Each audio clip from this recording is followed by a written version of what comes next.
this groundswell of anti-woke, anti-fluidity, anti-trans kind of conversation. What do you say to those people out there who are pushing extremely hard in the opposite direction against the progressive movement, against these people who are confused or just trying to figure out what they feel in life? What would you say to them? I mean, I would say that this shit's happening regardless of if you like it or not. People are discovering themselves and being comfortable with themselves and moving through their identities, whether you like it or not, whether it makes you comfortable or not. Like it quite literally doesn't fucking matter how you feel about how someone else is deciding to like live their life. And people who take it beyond that step and you know, put violence into it and like take it a step further, like all y'all need to just disappear off the planet if you ask me. Because it's not your business. Never will it ever be your business who I lay with, who they identify as, what they are, what they decide to be. Never will it be your business if I would decide to identify as something else. Like, just live your life. I promise it's so simple. Because on the flip side, these people are not waking up and thinking about you. They don't give a fuck what you do. I want to echo that 100%. I've just put simply never understood why anyone gives a fuck.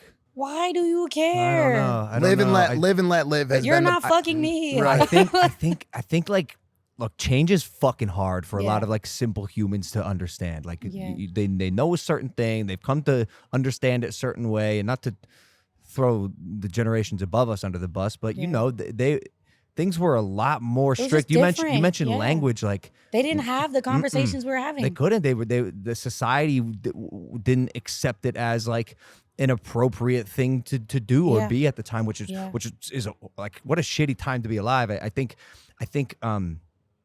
suppressing who you are is probably one of the biggest pitfalls and pains that a human can experience. Absolutely. Question though, and just to play the other side, because I think it's good for the conversation.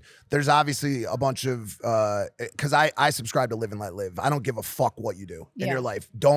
Here's where we can conversate.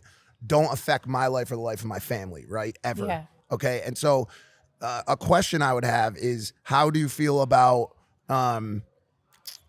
those conversations, questions, and learnings bleeding into the classroom or into affecting religion, right? So like this, and this is just completely, once again, just me throwing it out there to you. Do you feel like that complicates things a little bit because someone's kid could be learning something in the classroom? No, because our world is set up for the normal state of operation to be heterosexual. So if you're already reading books where there's mom and dad, why is there not an option for there to be a book about mom and dad and dad?